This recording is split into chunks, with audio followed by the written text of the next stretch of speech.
Hello Pisces! Welcome dito sa aking channel, Kapalaran 888.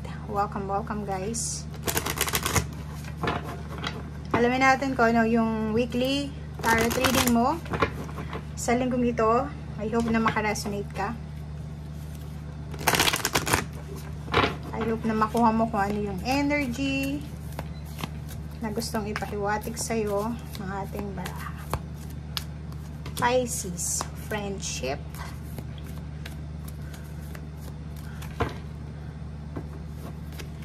And dragonfly. Ooh.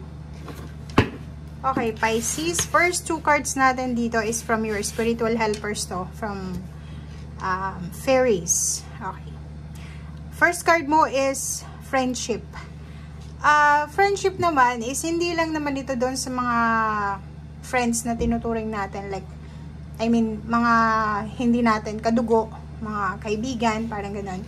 Kung sino ito na tao na dinadamayan ka, pwede nga to sa mag-asawa eh. Di ba? May mag-asawa, mag-boyfriend, girlfriend, mag-nanay, mag-tatay na friends sila. Di ba? Yung relationship nila is sobrang intimate na pwede nilang sabihin yung problema nila, dinadamayan sila sa mga ups and downs, parang ganun.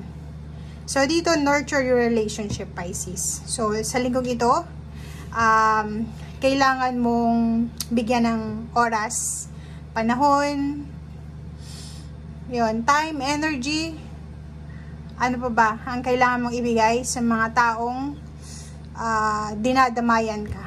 O yung mga taong alam mo na naandyan sa likod mo, sinusuportahan ka. So, bigyan mo sila ng oras sa linggong ito. And, Pisces, mayroong dragonfly dito. Ang dragonfly is sinasabi na pag-asa, hope, freedom, manifestation. Diba? So, live life to the fullest. Sinasabi na sa linggong ito, huwag kang masyadong hard sa sarili mo. Okay, live life to the fullest. Gawin mo kung ano yung bagay na pwedeng magpasaya sa'yo or nagpapasaya sa'yo. Umiwas ka sa mga bagay na alam mo na nakakasira ng peace of mind mo, nakaka-trigger ng emosyon mo, nakakasira ng araw mo. So, mahalin mo yung sarili mo sa linggong ito. I-prioritize mo yung love, friendship, peace of mind, and yun na nga, live life to the fullest. Bawasan mo muna yung stress mo sa linggong ito.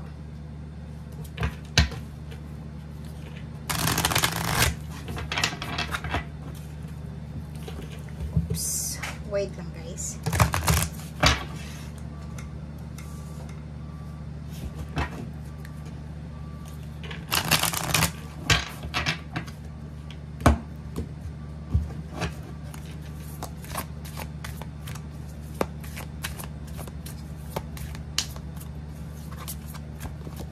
Okay, cleansing waters, purification, activates vibrant life force. Ang ganda nito.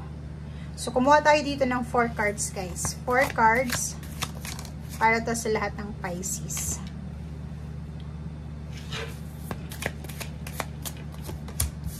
Taking shelter.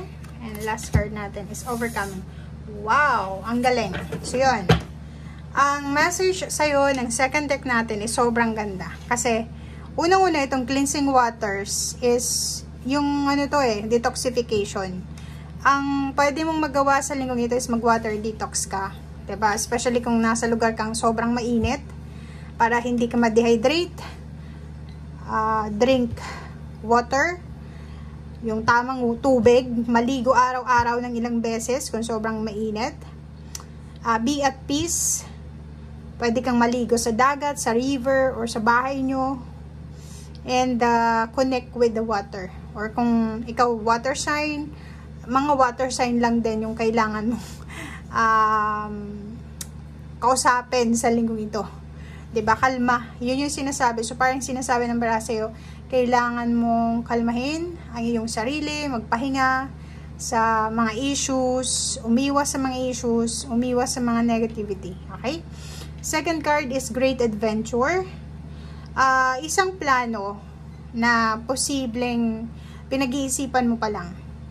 Pwedeng plano sa pagta-travel, paglilipat ng bahay, kasi meron tayong sa June siguro, maraming iba sa inyo na maraming transition, mga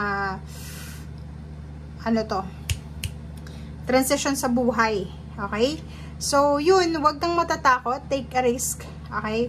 If may gusto kang gawin, may gusto kang negosyong buksan, relationship, plano, travel, or kung naman, career, business, ikaw na yung nakakaalam yan, Pisces. Gawin mo kung ano yung sa alam mo ang nagbibigay sa'yo ng ligaya, ng contentment. Okay.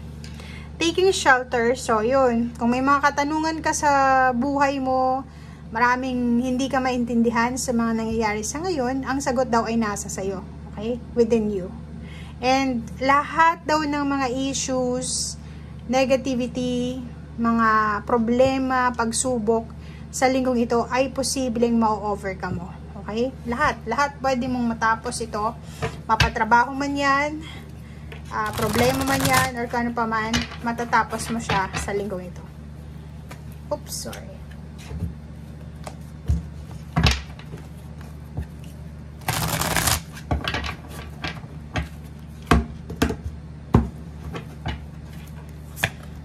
Okay, 5 autumn. If may mga kailangan ka or may mga taong nangangailangan sa'yo, the other way around, dalawa kasi to eh. It's either ikaw yung nangangailangan or may mga taong nangangailangan sa'yo. Kung halimbawa ikaw yung may kailangan, mag-reach out ka para sa tulong. Kung hindi mo kaya, halimbawa, physical, talaga hindi mo kayang bitbitin yung pinamili mo, hingi ka ng tulong, diba? Dito din sinasabi ng barahan na may mga iba sa inyo dito na may mga challenges siguro kayong pinagdadaanan sa usaping pera, or may isang kapamilya ka siguro, kaibigan, kakilala na financially burdened siya, may problema siya sa pera, kailangan niya ng tulong pero hindi ka aware sa kanya, sa pangangailangan niya. 3 of summer, wow, ang ganda nito guys, kasi itong 3 of summer na to is good news siya. Posibleng may good news ka na matatanggap, or ikaw yung may good news na pwedeng i-share sa mga tao sa paligid mo sa linggong ito. So, may good news ka na posibleng makuha, worth celebrating siya. It's either announcement ng weddings, may graduation, mga anak, or pwedeng tungkol sa pamilya to, about happiness, contentment, and positivity. 3 of winter, ganun din to, oh. So, yun, mapapera man o relationship to, pera o relationship, sinasabi ng baraha sa'yo na may mga tao sa paligid mo na nangangailangan ng tulong, or ikaw yung may kailangan ng tulong. Okay? So, dito sinasabi na kailangan ng tulong, ikaw or yung ibang tao. So, comment down below if ikaw or yung ibang tao. Queen of Autumn naman, sinasabi ng barahan na ano man ito na gagawin nating plano, take a risk, pero kailangan mong maging practical. Okay? Posible din na if looking for a relationship ka, sa linggong ito ay makatagpo ka ng isang tao, babae ka man or lalaki or naman ang gender mo, ng tao na posibleng pinapangarap mo. Okay? 8 of spring. Sinasabi ng barahang ito na iwasan natin sa linggong ito. Kaya nga meron ditong purification, rest, or kano pa man.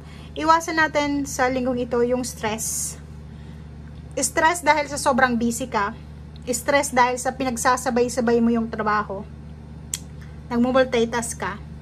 Or bambilis mong baguhin yung schedule mo or yung situation. So, yun ang kailangan mong iwasan sa linggong ito. 3 of spring. Ang daming 3-3 dito, yun, para hindi ka ma-stress, planuhin mo yung mga gagawin mo. For example, kinabukasan, ngayong gabi, planuhin mo muna, and then, tsaka mo execute. Okay? Planuhin mo yung mga next step or move mo. And, wag tayong masyadong mag-overthink. Wag tayong padadala sa mga tawag dito, mga unrealistic na offer.